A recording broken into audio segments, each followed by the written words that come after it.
Welcome to the 2012 engagement sessions. My name is Phil Lyons and I am honored to serve as your Vice Chancellor for Administrative and Student Life Services. This morning, I'll be discussing the draft criteria for the proposed supplemental compensation program, as well as how we plan to fund the program. I'd like to begin by giving you some background information on the supplemental compensation program. In previous biennia, raises have been handled through a region pay plan which provides the same percentage of funding to all employees at UW campuses. It is funded by the state. Typically, it is a two-tiered plan where all eligible employees received a raise of 2%. If the raise percentage was more than 2%, a portion of the funding was distributed on the basis of merit. We believe that our UW system leadership will be requesting a region pay plan for 2013. For the first time, we now have the flexibility to fund a supplemental compensation program in addition to the region pay plan. The supplemental compensation program is what we're discussing here today. I'll explain the UW system rules for supplemental compensation programs as well as how we've begun to define them at Stout. This slide outlines the rules established by the UW system. First, campuses must fund any supplemental pay plan through a reallocation of existing funds. That is, we're not receiving additional funding from the UW system or the state for our supplemental plan. Second, the raises must be based on a combination of market, merit, and equity. Across-the-board distributions are not allowed. To reiterate that important point, any supplemental plan cannot provide raises to all employees. It can only be provided to selected employees based on previously mentioned criteria. Now I'll discuss how we've begun to define the program at UW Stout, using the rules provided by System as our guide. The criteria states that employees must demonstrate merit. After that, they must also meet equity or market criteria.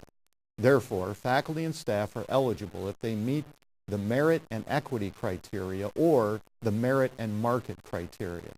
For unclassified staff, the merit criteria are that employees must have a history of at or above performance ratings for the past 5 years or as long as the employees have been at UW Stout, whichever is less. The criterion for the classified staff is still in development.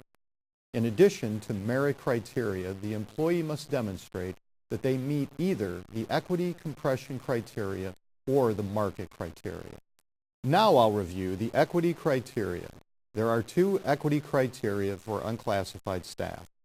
First, individuals must be at or below their predicted salary in a salary equity model that compares each person at Stout to everyone else at Stout. It does not make any comparisons to individuals outside of Stout. Second, individuals must be statistically below their predicted salary range in the salary equity model based on gender and/or race and ethnicity. Employees only have to meet one of the criteria. The equity criterion for classified staff is in development. There are several criteria for market. The primary criteria for faculty and instructional academic staff are percentage of CUPA. CUPA is a national salary study which compares titles at UW Stout to individuals with the same title at institutions of higher education outside of Stout. Criteria for non-teaching individuals are in development.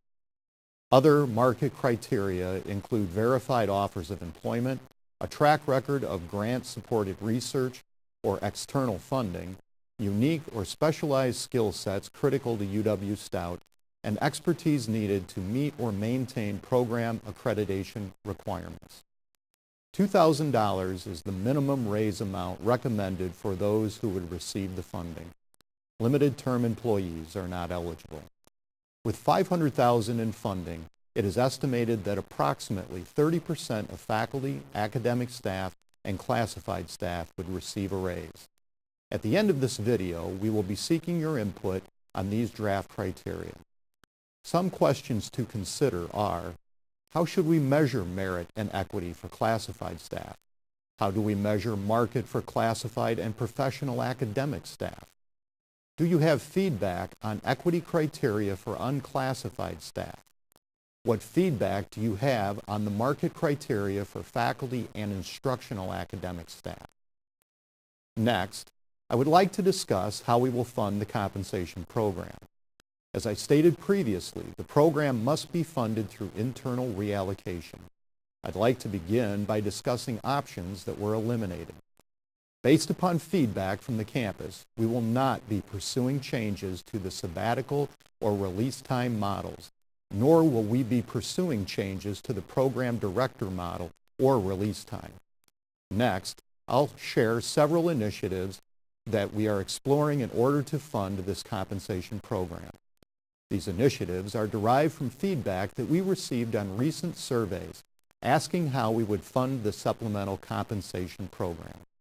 Proposals have been requested for outsourcing of our fleet vehicle operations, transitioning from paper textbooks to e-textbooks, expansion of our camps and conference business, which would yield additional revenues, the review of limited term employees to determine if there is an appropriate utilization of this staffing tool, the potential closing of buildings during low usage times or other energy reduction approaches with the goal of saving on utility costs.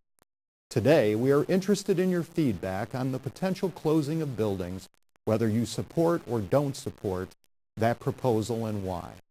Some suggested questions include, can we close buildings? Would you be willing to change your teaching schedule, teach in a different building, or work without access to your office to save energy? Could we adjust the temperature controls in buildings during off hours to save energy? Could we try a 4-day, 10-hour work week as opposed to a 5-day, 8-hour work week during summer months? Would you be willing to incubate a summer conference to generate revenues if there were pay incentives for beginning a camp or conference startup? The feedback that we collect today will be shared with the committee. We are also moving forward with addressing several institutional inconsistencies. Next, I'll go through each of the items on this slide. One inconsistency is the teaching loads for instructional academic staff. It is UW Stout's expectation that instructional academic staff teach 15 credits per semester, unless they have release time or an exception that is provided.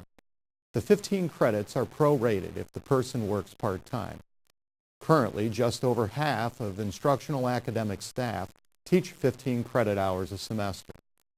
We have developed a list of the instructional academic staff who teach less than 15 credits per semester. We are working with the deans to review the lists and determine next steps. It is estimated that this could save up to $200,000. Another inconsistency is the teaching load for faculty. It is UW Stout's expectation that faculty teach 12 credits per semester unless they have release time or an exception is provided. The 12 credits are prorated if the person works part-time. We have developed a list of the faculty who teach less than 12 credits per semester or equivalent and are working with the deans to review the lists and determine next steps. It is estimated that this could save between $100,000 and $200,000.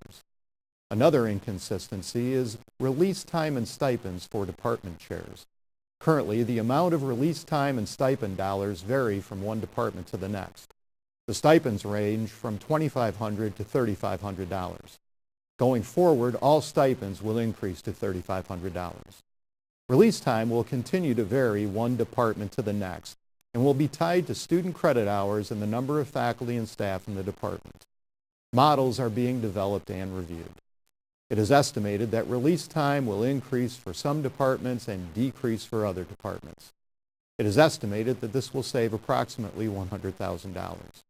Another inconsistency identified in the strategic planning group is differences in full-time equivalents, FTE, associated with administrative support per department. Currently, the amount of administrative support varies from one department to the next. Models are being developed to align FTE for administrative support to the number of staff, number of accounts, and number of programs within each unit. Finally, another inconsistency is release time and stipends for committee chairs. Currently, some individuals receive stipends and/or release time for serving as a chair of a committee. A list is being generated of the committees that provide release time and/or stipends, and these will be reviewed and reduced. In summary, these are the questions we would like your feedback on today. First, what feedback do you have on the draft criteria for the compensation program based on market, merit, and equity? Second, what additional ideas do you have about what we can do to differently fund this program? Specifically, in what other areas do you perceive we have inconsistencies or inequities? Third, what are your ideas and reactions to the suggestions we have received about building closings? Thank you for your time.